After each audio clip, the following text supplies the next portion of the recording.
You're listening to a podcast from thespoilist.com.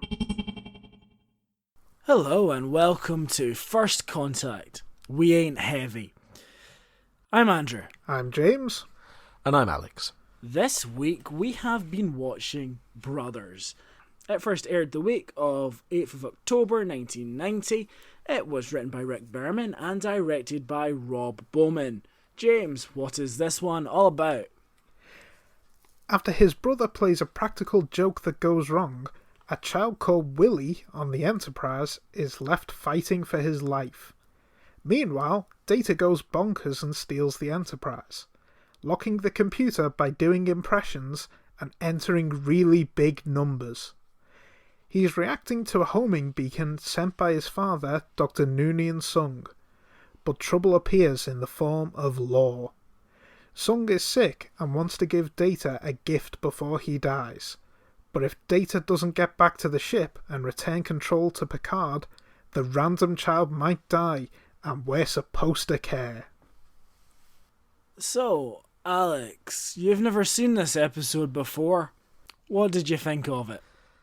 I'm kind of not sure. And I'm not sure if it's the fact that I sat down feeling incredibly ill trying to watch it, and I'm really not in the best frame of mind, but the first half struck me as a lot of setup that wasn't necessarily that interesting.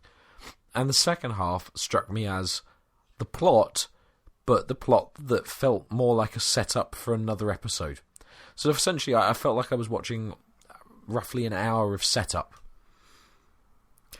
Did you just think you were hallucinating the whole episode? You know, you just stopped at a certain point and said, "Whoa, I'm seeing double. 4 datas." Codeine's a wonderful thing. I think this is an interesting episode. It's written by Rick Berman, who doesn't, at this point, do much in the way of writing, and certainly very rarely solo. It does feel like there are some interesting ideas here. I like the idea of Data going mad, essentially, and using all his skills and all his insane powers that he basically doesn't ever use to do something bad, to steal the Enterprise, to take control. And I think all that sequence, I think that's quite cool. I think that's quite interesting. You're like, oh, what's happening? What's going on with Data? Well, if they put that in the next time trailer, yeah, that'd probably get me watching. Next time on Star Trek The Next Generation, Data shits up the place. Yeah, I'd watch that. But I think, in contrast, you have this plot which is meant to be important. So you've got these random children who are Jake and Willie, and the episode starts with them, and it's like, you've played this practical joke, and your brother's going to die now. And all I was thinking was, right, so we've got this planet that these kids were on, these kids without parents, these kids that are meant to be getting supervised by, I don't know, Riker? And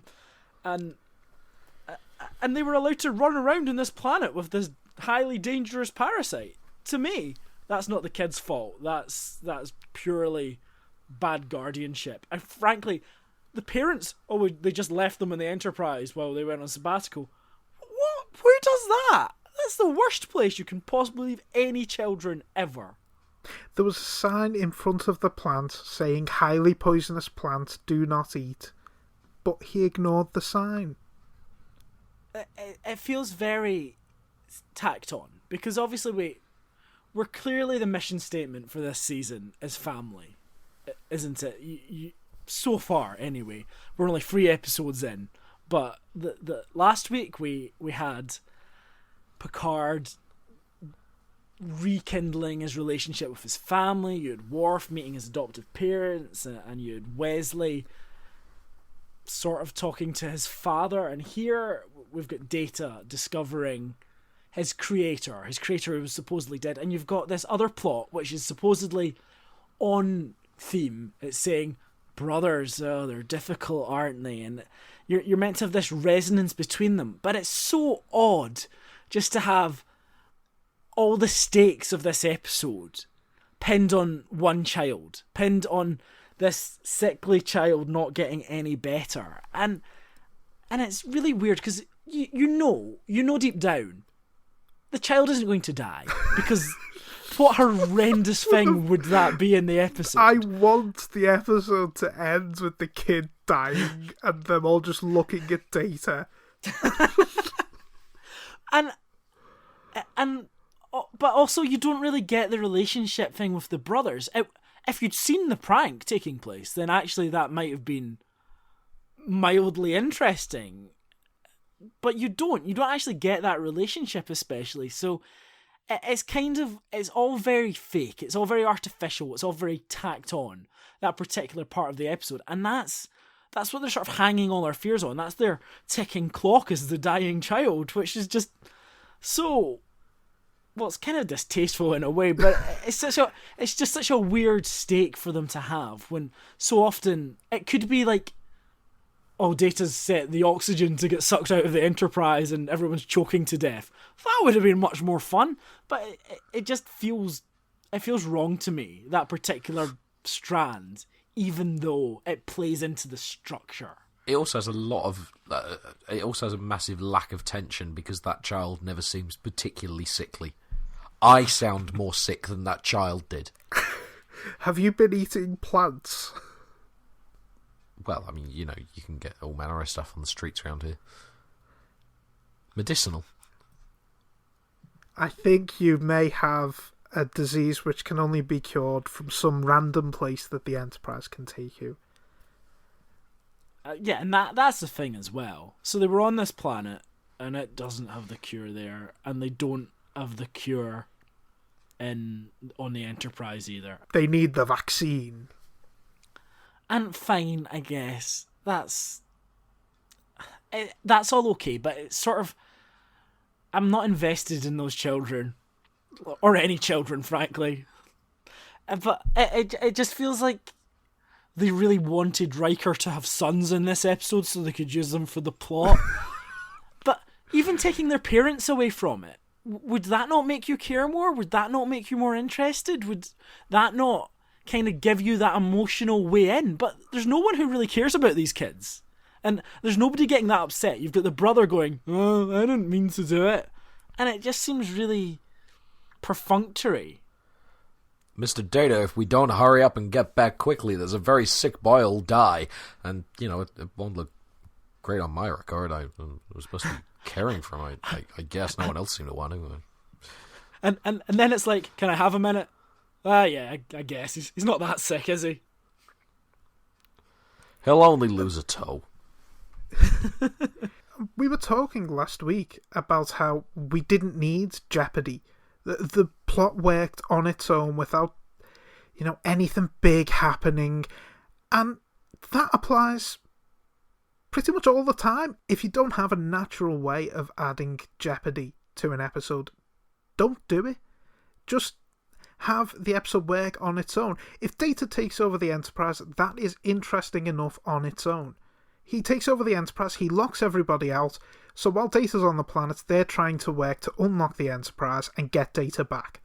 The whole jeopardy is that they don't know what's happened to Data and they need to get to him to find out why he's suddenly taken over the Enterprise. That's all the jeopardy that was necessary, but this was Rick Berman, the guy who suggested that the B plot in Family be a wormhole making people disappear. I feel very harsh in criticising him because he has written a very good episode here, but he does have this strange compulsion that they need this jeopardy in place, and I'm very sure it's because of Gene Roddenberry. It's because Gene Roddenberry has said this is what Star Trek is about.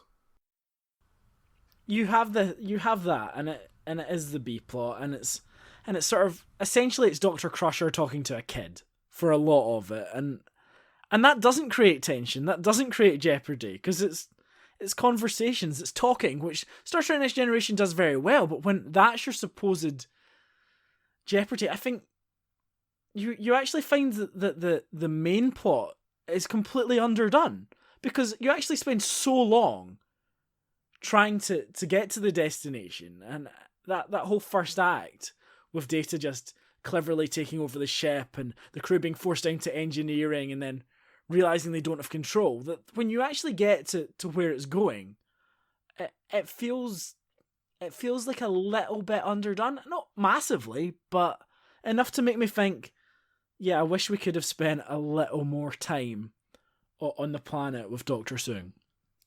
But then we wouldn't have got the brilliant comedy stylings of Dr. Crusher. I mean, she's basically healing with comedy here. She's Patch Adams, isn't she? That was something I bloody hated, was the fact that she's all light and jovial with the kid, and then it's falls to the other characters to go, oh, Dr. Crusher thinks he doesn't have long. Well, how about have her say it, come out of the room and tell someone, because otherwise it just seems like, hey, you're going to die, but let's have a joke. I guess if you've introduced the kids, you've got to do something, and, Gates McFadden is clearly a very talented comedy performer out on the stand-up circuit all the time. Remember that episode where Data goes in and tries to learn stand-up and it's really bad? It was better than that, wasn't it?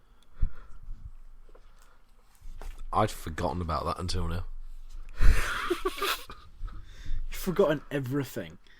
Yeah. That I feel that is somewhat the selling point of this podcast.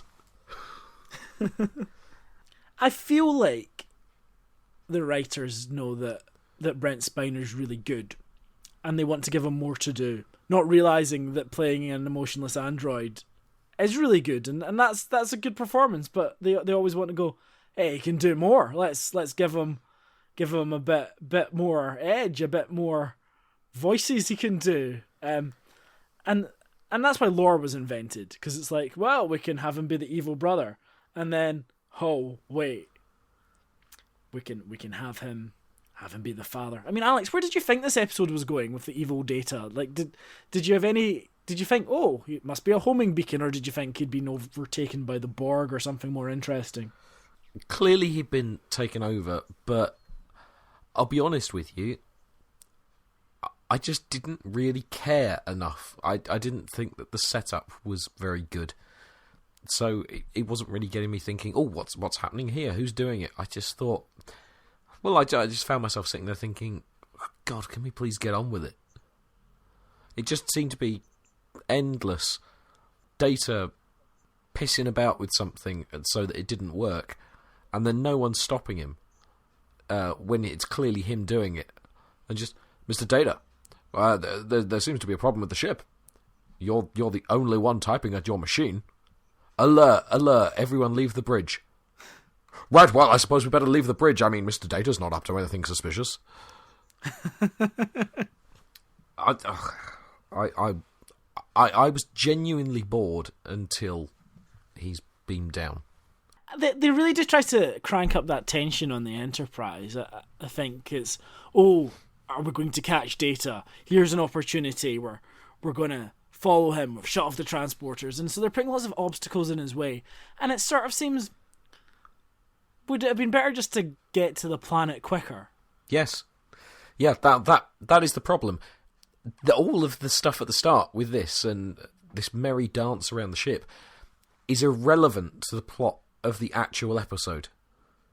Because inevitably, something's going wrong, and stopping Data's not going to reveal what it is. So, as an audience, we really need the episode to just get to that place. And then it does. Were you surprised to find out when he does get to the planet that was Brent Spiner? I mean, Star Trek's makeup team, what a job. They can take any actor and make them look like a shriveled prune, covered in oil, so shiny that every studio light bounces off their face. No, I mean, it was very clearly Brent Spiner, because he's not that good at disguising his voice. Do you think it benefits from it being him, this episode? Because you have to do all this makeup, and it's not like he's not in makeup anyway. And I get why they do it. I get, the sort of slightly vain creator is making these androids in his image. But would be better performance-wise, do you think, if like they actually brought in another actor to play actual scenes? From a purely directorial point of view, if you're trying to play with the emotional connection between two characters, both of them played by the same actor, you're already going to limit the shots and performances that you can give. And I feel that on those kind of moments, quite often, they go to singles rather than 2 shots or 3 shots. And I do think that's to the detriment of it to some extent. I think you can say it's a tour de force, but I think it possibly does limit what you can do. I think this plot is something that should definitely be exploring, because it's sort of set up in the episode of the crystalline entity and with lore that Sung is dead, but they never found his body, and Data's origins are a mystery, and now you're kind of playing into that, and I think that's absolutely something you could do and should do. You know what? I think it's well executed. It's not tremendously executed. I think this is interesting. An old man who wants to complete his work, to finish Pinocchio, to make him a real boy, essentially. And is he going to have time to complete his legacy? His family reunion with all of his children. Definitely all of his children. There haven't been any that have been forgotten. Yep, all of them. To be fair... Before... Sorry, I'm so pleased with myself now. He does specifically mention that he thought Law was deactivated, so he presumably thinks the same about B4. Presumably, though, is there a B1, 2, and 3, or was he just being whimsical? I mean, we could have had a completely different version of this episode, which is just a sort of ever-increasing farce as just more and more Datas enter the room. It'd be like that steamed ham shitpost where just every time Skinner opens a door, another Superintendent Chalmers walks in the room. In the original script, there was no lore. And it was Michael Pillar's suggestion that they add that as an extra element of tension. And I think that's the right thing to do, to bring this character back, because clearly there's potential there for more shenanigans. But also... I think once you do that, then the Enterprise plot kind of becomes less interesting, and you really need to play that out more, because essentially, again, it's talking, and I'm absolutely fine with an episode of being pretty much all talking. But Laura is a character that creates conflict. Laura is a character that you battle against. And I feel you need to have more of that. The things that happen off screen in this episode are sometimes more interesting than the things that happen on the screen. What even was the episode about before Law was in it? The whole crux of the episode is the emotions chip that is cruelly taken away from Data. So how did that whole plotline play out without Law? He got the emotions chip and achieved his dreams. The problem with that emotions chip plotline, though, is that the resolution is Law takes it and runs away so Data doesn't have it. But that doesn't really feel like a resolution to the episode. That feels like a setup to the next part of the story, where now Law is loose and he's more dangerous than he was before. Let's hope he doesn't meet a group of Borg who have been removed from the collective, because then it could all go wrong. That's a very strange and specific thing you're saying there, James. I like that whole thing with Laura. I like the swap, the switcheroo, showing the flaw in the design. That Laura turns off Data, because he didn't see that coming, and then gets the emotion chip. That's a nice little twist. It's an obvious twist, but fair enough. That resolves that particular strand. But then he hurts Sung. And at the end, he's not died, but he says, go away. Off you go. Leave me to die slowly in peace. But do you not feel you wanted the death scene on screen? Like, as maybe horrible as that sounds, it feels like nothing's properly resolved, because it's like, yes, Data, I'm dying. I'm quite badly hurt now. I got thrown against a wall. Off you go and help the little child that we're not interested in. Or even just a proper payoff of him just actually leaving, beaming away, and then just him looking sad as he sat there on the floor dying. I'm not really sure what of or how long those injuries are actually going to take. He'll probably die of starvation first. Yeah, that's the problem I have with the episode. It's interesting. Admittedly, only once Data's been down, but it's interesting. But it doesn't really amount to anything in the end. It just peters out. I think it does. However, it does have a character arc for Data.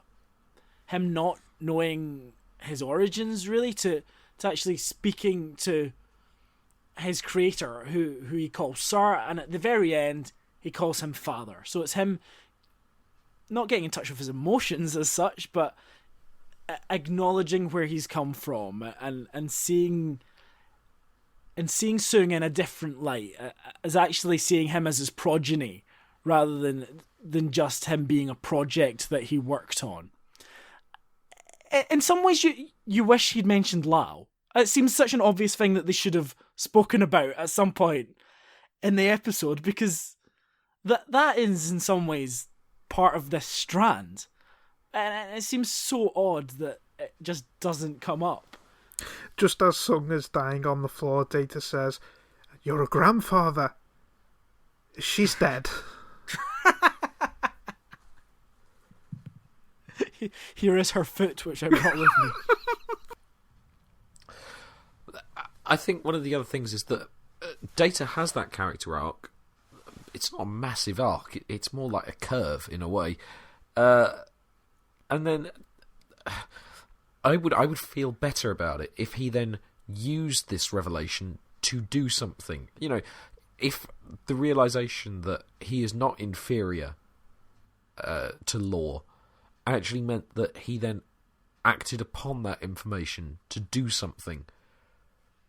But he doesn't. You want him to resign from Starfleet and start building ships or something?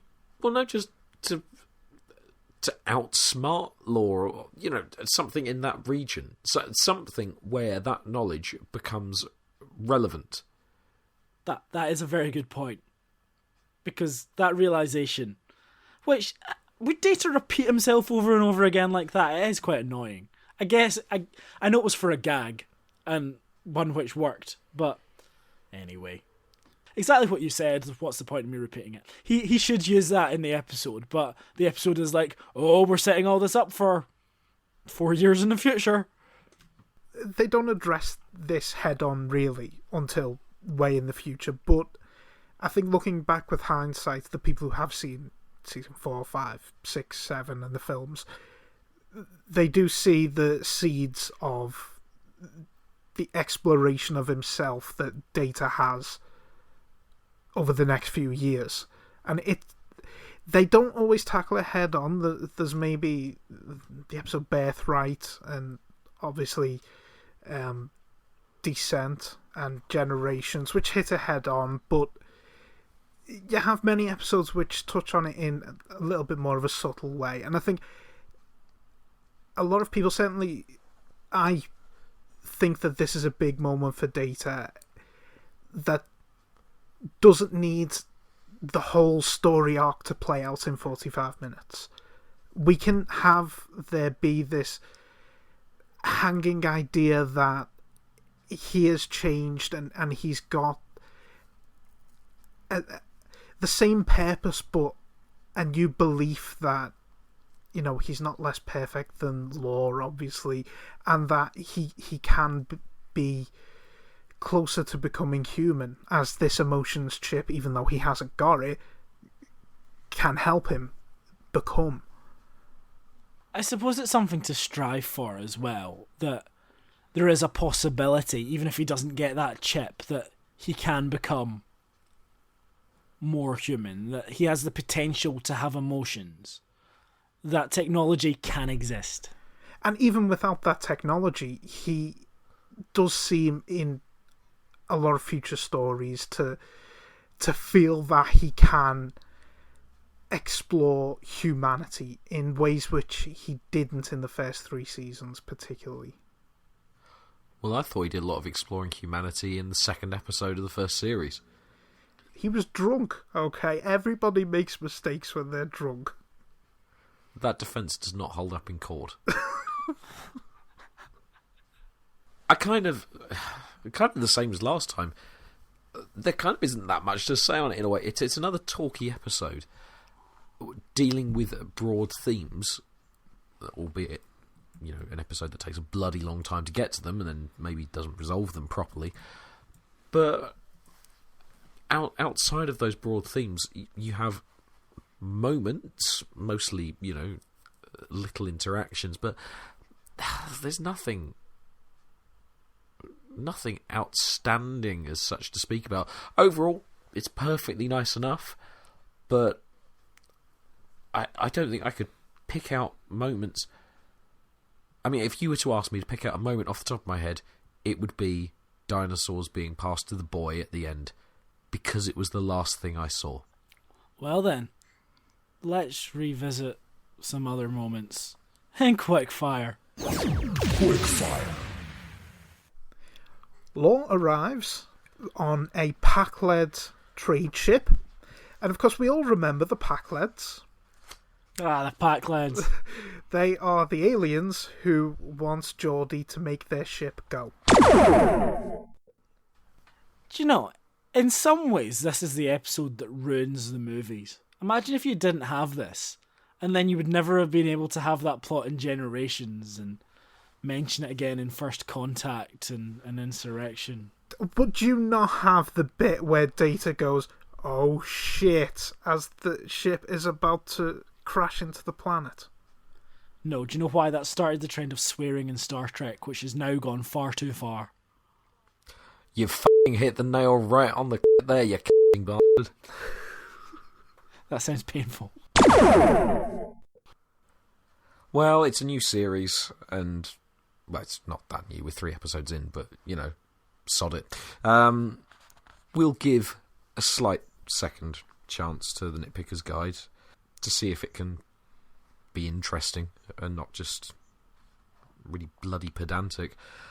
So, for this episode, the ever-wonderful Phil Farrand leaves us with, just before Data leaves the ship, he creates an access code for all the command functions he localized on the bridge. Without this code, no one, and I repeat, no one, can regain control of the Enterprise. When Data creates the access code, he dictates it as 173467321476 Charlie 32789777643 Tango 732 Victor 73117888 732476789764376 lock. However, when the computer displays the security code, it looks like this.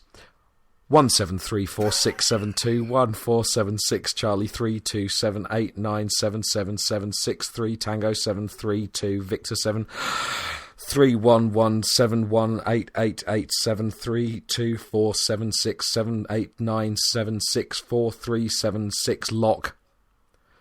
2 numbers are missing.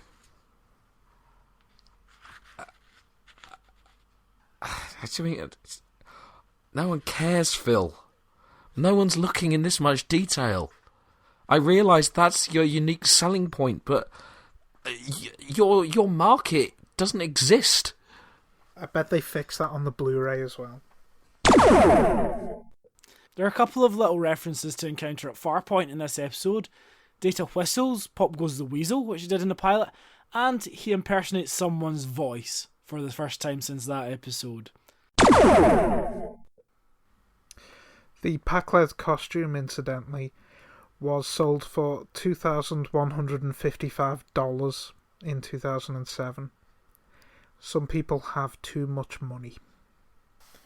You know, incidentally, that It's a Wrap sale, that was basically just Star Trek is finished forever, let's sell everything we can, wasn't it? That's an incredibly depressing sale looking back on it. Not that they would need the Pac-Led's costume for Enterprise. When I had to play the character of Dr. Sung in Brothers, I didn't have a clue who the character was, Brent Spiner says. I mean, it's on the front of the script, Brent. You probably could have found out there. He was just a generic old man. It wasn't until I saw the makeup on my face that I knew what to do. Yeah, it's called acting. You are being paid for this. He's only being paid once, and that's for data. The other two are free. Well, he got credited in the end credits as both of them, so maybe he did get another check. I think after 2 episodes dealing heavily with family, we could do with a break from that, and let's hope that next week's doesn't deal at all with somebody's family. Well, in next week's show, we'll be talking about Suddenly Human. We hope you'll join us for that. But for now, goodbye. Goodbye. Goodbye.